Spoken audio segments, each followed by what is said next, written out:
पश्चिम Asia में हाल के घटनाक्रमों पर अंतर मंत्रालय संवाददाता सम्मेलन। नागरिकों से अनुरोध है कि वे एलपीजी सिलेंडरों की बुकिंग जल्दबाजी में न करें। एलपीजी एजेंसियों पर भीड़ भाड़ से बचने के लिए बुकिंग हेतु डिजिटल माध्यमों का उपयोग करने का परामर्श दिया जाता है। सरकार की सर्वोच्च प्राथमिकता निर्बाध घरेलू एलपीजी आपूर्ति सुनिश्चित करना है।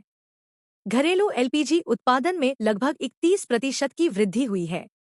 राज्य सरकार केंद्र शासित प्रदेश प्रशासन आवश्यक वस्तुओं की जमाखोरी और कालाबाजारी रोकने के लिए कदम उठा रहे हैं। 2 भारतीय एलपीजी वाहक होर्मुज जलमध्य पार कर चुके हैं। इनके मार्च के 16 से 17 को मुंद्रा और कांदला पोर्ट पहुंचने की संभावना है। सरकार समुद्री व्यापार पर परिचालन संबंधी प्रभाव कम करने के लिए पत्तन, पोत परिवहन लाइनों और लॉजिस्टिक्स हितधारकों के साथ मिलकर काम कर रही है। नागरिकों को गलत सूचनाओं से सावधान रहने और केवल प्रामाणिक स्रोतों तथा आधिकारिक सरकारी सूचनाओं पर ही भरोसा करने का परामर्श दिया जाता है। आगामी खरीफ मौसम 2026 के लिए पर्याप्त से अधिक उर्वरक भंडार उपलब्ध है। पश्चिम एशिया की स्थिति पर एक साझा रुख के लिए ब्रिक्स देशों के बीच आपसी चर्चा जारी है। भारत सरकार ने आज नई दिल्ली के राष्ट्रीय मीडिया केंद्र में पश्चिम एशिया में हाल के घटनाक्रमों से उत्पन्न स्थिति पर नवीनतम जानकारी देने के लिए चौथा अंतर मंत्रालय संवाददाता सम्मेलन आयोजित किया। इससे पहले 11, 12 और 13 मार्च 2026 को भी इसी प्रकार के संवाददाता सम्मेलन आयोजित किए गए थे। पेट्रोलियम और प्राकृतिक गैस मंत्रालय, विदेश मंत्रालय, पत्तन, पोत परिवहन और जलमार्ग मंत्रालय तथा सूचना एवं प्रसारण मंत्रालय के वरिष्ठ अधिकारियों ने ऊर्जा आपूर्ति, समुद्री संचालन क्षेत्र में भारतीय नागरिकों के कल्याण और संबंधित संचार उपायों पर नवीनतम जानकारी साझा की। ईंधन की आपूर्ति और उपलब्धता। पेट्रोलियम और प्राकृतिक गैस मंत्रालय के अधिकारी ने देश में ईंधन की आपूर्ति की स्थिति और वर्तमान भूराजनीतिक घटनाक्रमों तथा होर्मुज जलमध्य से संबंधित स्थिति को देखते हुए पेट्रोलियम उत्पादों और एलपीजी की निरंतर उपलब्धता सुनिश्चित करने के लिए किए गए प्रबंधों के बारे में मीडिया को जानकारी दी। मंत्रालय के अनुसार कच्चा तेल शोधन। सभी तेल शोधन संयंत्र वर्तमान में उच्च क्षमता से काम कर रहे हैं और कच्चे तेल का पर्याप्त भंडार उपलब्ध है। इसके अलावा हमारा देश पेट्रोल और डीजल के उत्पादन में आत्मनिर्भर है और घरेलू मांग को पूरा करने के लिए पेट्रोल और डीजल के आयात की कोई आवश्यकता नहीं है। कच्चा तेल शोधन। सभी तेल शोधन संयंत्र वर्तमान में उच्च क्षमता से काम कर रहे हैं और कच्चे तेल का पर्याप्त भंडार उपलब्ध है।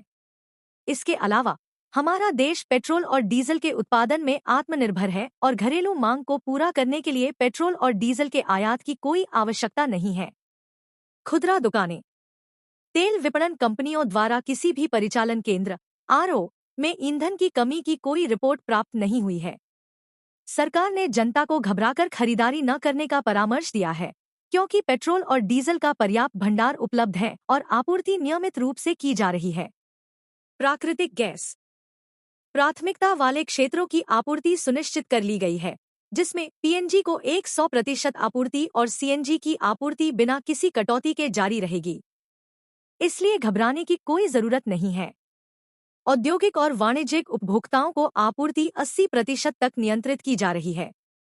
भारतीय गैस प्राधिकरण गेल ने देश के प्रमुख शहरी शहरों जैसे दिल्ली, मुंबई, अहमदाबाद, हैदराबाद, चेन्नई, बैंगलोर, लखनऊ, कानपुर, जयपुर आदि में अधिकृत सिटी गैस डिस्ट्रीब्यूशन सीजीडी संस्थाओं के साथ एक वीडियो कॉन्फ्रेंस आयोजित की और उन्हें होटलों तथा रेस्तरां के लिए नए वाणिज्यिक पीएनजी कनेक्शनों को शीघ्रता से प्रदान करने और बढ़ावा देने की सलाह दी ताकि एलपीजी आपूर्ति पर दबाव कम हो सके।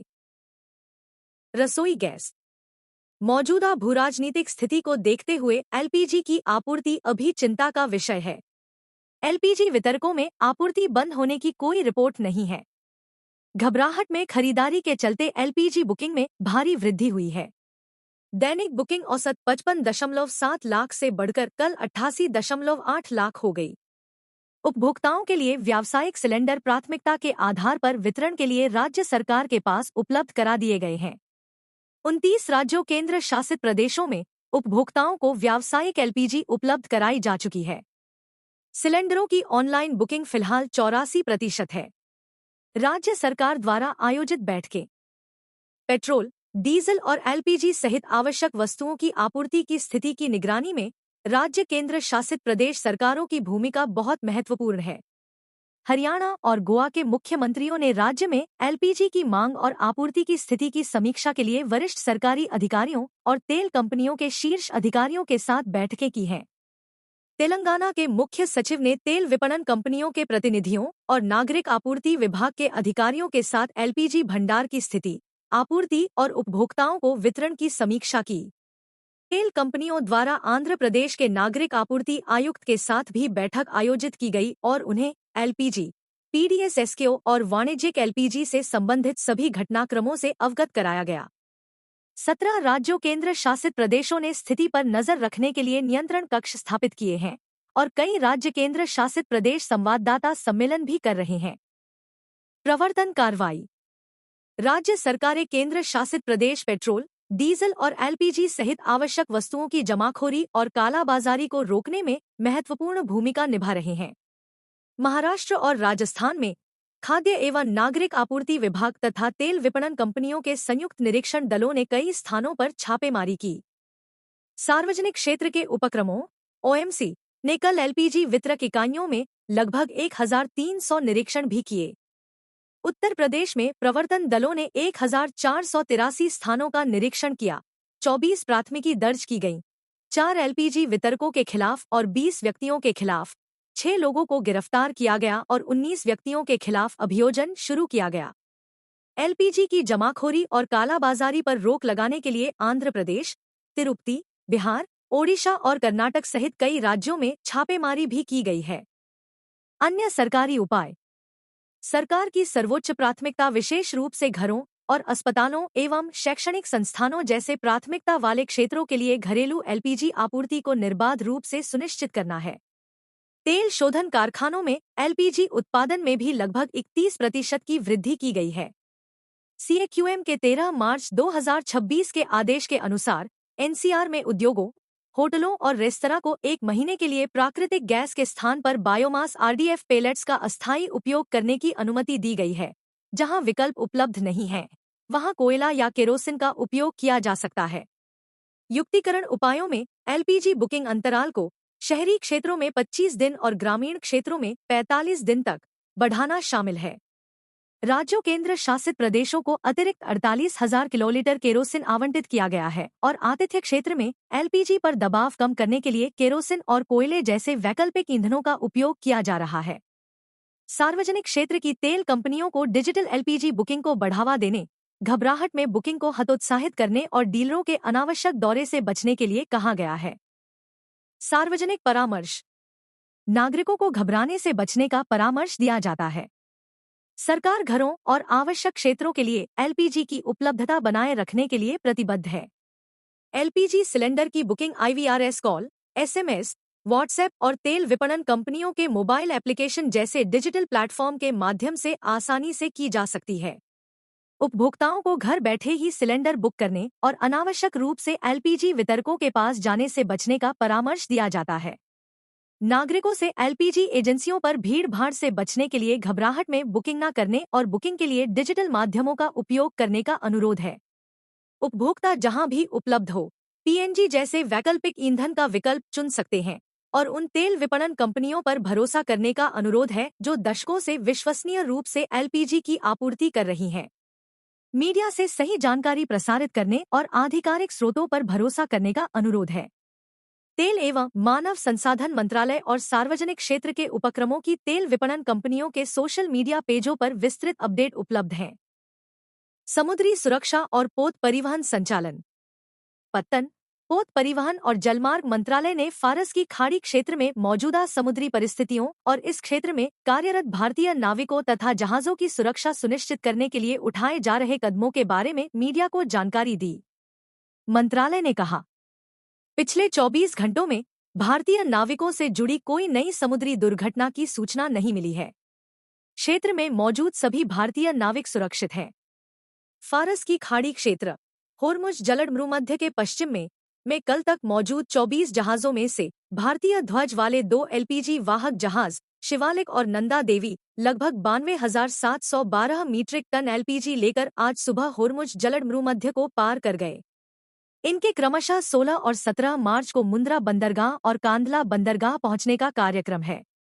वर्तमान में फारस की खाड़ी क्षेत्र में भारतीय ध्वज वाले 22 जहाज हैं, जिनमें 611 नाविक सवार हैं। पोत परिवहन महानिदेशालय जहाज मालिकों, आरपीएसएल एजेंसियों और भारतीय दूतावासों के साथ मिलकर स्थिति पर बारीकी से नजर रख रहा है। पिछले 24 घंटों में पोत परिवहन महानिदेशालय के नियंत्रण कक्ष ने नाविकों, उनके परिवारों और समुद्री क्षेत्र से जुड़े हितधारकों से लगभग 312 कॉल और 460 ईमेल का जवाब दिया। पिछले 15 दिनों में इसने 2737 कॉल और 4900 से अधिक ईमेल का जवाब दिया है। पोत परिवहन महानिदेशालय की त्वरित प्रतिक्रिया टीम 24 घंटे 7 दिन कार्यरत है और पोत परिवहन कंपनियों, दूतावासों, विदेश मंत्रालय और P&I क्लब के बीमाकर्ताओं के साथ समन्वय स्थापित कर रही है। लगभग 1300 नाविकों और उनके परिवारों की चिंताओं का समाधान किया जा चुका है।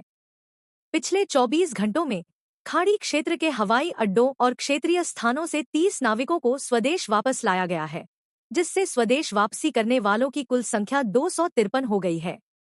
सरकार समुद्री व्यापार पर परिचालन संबंधी प्रभाव को कम करने के लिए बंदरगाहों, पोत परिवहन लाइनों और लॉजिस्टिक्स से जुड़े हितधारकों के साथ मिलकर काम कर रही है। बंदरगाहों को लंगरगाह, बर्थ किराया और भंडारण शुल्क में छूट जैसे राहत उपाय प्रदान करने का परामर्श दिया गया है। कुछ मामलों में पट्टे की अवधि भी बढ़ाई गई है, जिसमें कामराज बंदरगाह पर 25,000 मीट्रिक टन बैराइट्स कार्गो का पट्टा भी शामिल है। ऊर्जा आपूर्ति सुनिश्चित करने के लिए प्रमुख बंदरगाह एलपीजी जहाजों को प्राथमिकता दे रहे हैं। पिछले कुछ दिनों में 6 एलपीजी जहाजों को प्रमुख बंदरगाहों पर जगह मिली है। बंदरगाह उन मालवाहक जहाजों के लिए सुरक्षित लंगरगाह क्षेत्र भी उपलब्ध करा रहे हैं जो खाड़ी की ओर जा रहे हैं और वर्तमान में वहां से गुजरने में असमर्थ हैं।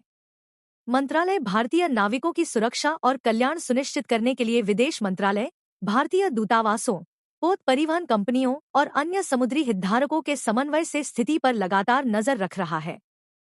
क्षेत्र में भारतीय नागरिकों की सुरक्षा। विदेश मंत्रालय ने पश्चिम एशिया क्षेत्र में रहने वाले या यात्रा करने वाले भारतीय नागरिकों की सुरक्षा और कल्याण के संबंध में नवीनतम जानकारी प्रदान की और भारतीय दूतावासों द्वारा भारतीय समुदाय के साथ निरंतर किए जा रहे सहयोग की रूपरेखा प्रस्तुत की। मंत्रालय ने कहा, संघर्ष शुरू होने के बाद से भारत लगातार तनाव कम करने और संवाद के माध्यम से मुद्दों के समाधान का आह्वान करता रहा है। भारत ने माल और ईंधन के निर्बाध परिवहन को सुनिश्चित करने और ऊर्जा सुविधाओं सहित नागरिक बुनियादी ढांचे पर हमलों से बचने के महत्व पर जोर दिया है। भारत ने खाड़ी सहयोग परिषद (GCC) देशों ईरान, अमेरिका और इजराइल सहित प्रमुख हितधारकों के साथ राजनीतिक और राजनयिक स्तर पर घनिष्ठ संपर्क बनाए रखा है। प्रधानमंत्री, विदेश मंत्री और भारतीय मिशन ऊर्जा सुरक्षा और सुरक्षित समुद्री आवागमन सहित भारत की प्राथमिकताओं को रेखांकित करने के लिए अपने समकक्षों के साथ सक्रिय रूप से बातचीत कर रहे हैं। शिवालिक और नंदा देवी के अलावा भारत आने वाले कई अन्य जहाज खाड़ी क्षेत्र में स्टैंड बाय पर हैं और सुरक्षित तथा निर्बाध आवागमन सुनिश्चित करने के प्रयास जारी हैं। संघर्ष के कारण उड़ानों में व्यवधान के मद्देनजर ईरानी अधिकारियों ने फंसे हुए ईरानी नागरिकों को वापस लाने के लिए कल रात कोच्चि से एक चार्टर्ड उड़ान की व्यवस्था की। इस उड़ान में 107 चालक दल के सदस्य, 35 ईरानी पर्यटक, 3 राजनयिक और जहाज आइरिस लावन के गैरावश्यक चालक दल के सदस्य सवार थे। भारत के पास आगामी खरीफ 2026 सीजन के लिए आवश्यकता से अधिक उर्वरक भंडार मौजूद है। यूरिया का भंडार पिछले वर्ष की तुलना में अधिक है। डीएपी का भंडार लगभग 2 गुना है और एनपीके का भंडार भी काफी अधिक है। रबी सीजन के समापन तक घरेलू यूरिया उत्पादन खपत से अधिक रहने की संभावना है, जबकि वैश्विक निविदाएं पहले ही जारी की जा चुकी हैं और मार्च के अंत तक आपूर्ति होने की संभावना है।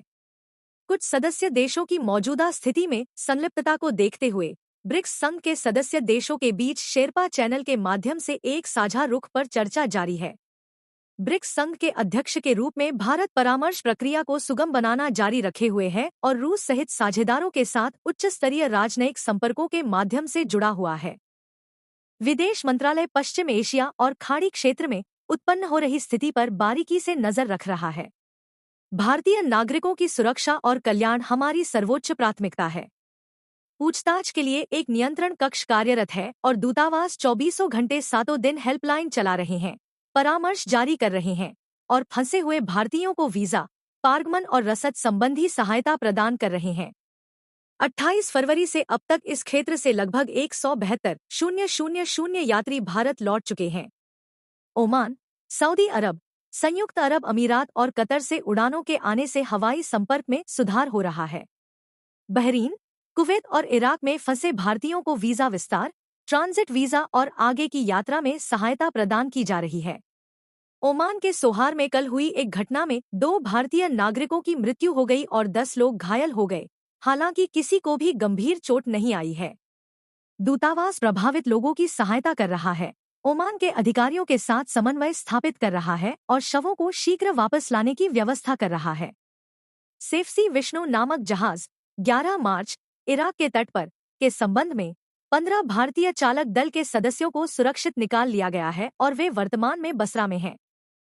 मिशन उनकी सहायता कर रहा है और मृतक भारतीय नागरिक के पार्थिव शरीर को स्वदेश वापस लाने के साथ साथ उनकी शीघ्र भारत वापसी के लिए समन्वय कर रहा है।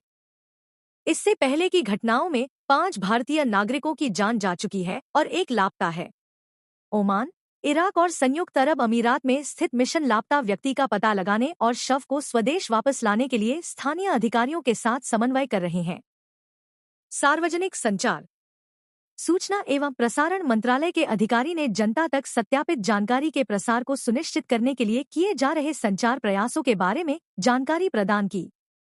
मंत्रालय ने इस बात पर जोर दिया, आर्टिफिशियल इंटेलिजेंस से निर्मित वीडियो और भ्रामक संदेशों सहित फर्जी जानकारी कुछ सोशल मीडिया प्लेटफॉर्म पर फैलाई जा रही है।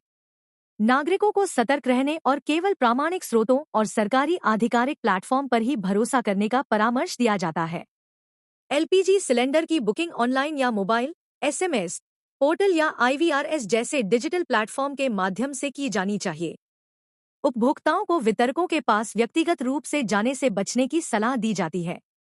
राज्य सरकारें और जिला स्तरीय समितियां तेल विपणन कंपनियों ओएमसी के समन्वय से स्थिति की निगरानी कर रही हैं और जमाखोरी और कालाबाजारी के खिलाफ कार्रवाई कर रही हैं। नागरिकों से अनुरोध है कि वे हड़बड़ी में बुकिंग न करें और एलपीजी सिलेंडर केवल सामान्य रिफिल चक्र के अनुसार ही बुक करें। संवाददाता सम्मेलन के दौरान बताया गया कि भारत सरकार पश्चिम एशिया में हो रहे घटनाक्रमों पर बारीकी से नजर रख रही है और संबंधित मंत्रालयों तथा एजेंसियों के बीच समन्वय बनाए हुए है। ईंधन आपूर्ति की सुरक्षा, भारतीय नागरिकों की सुरक्षा सुनिश्चित करने, समुद्री परिचालन को सुचारू रूप से बनाए रखने और देश भर में आवश्यक वस्तुओं की उपलब्धता बनाए रखने के लिए आवश्यक उपाय किए गए हैं।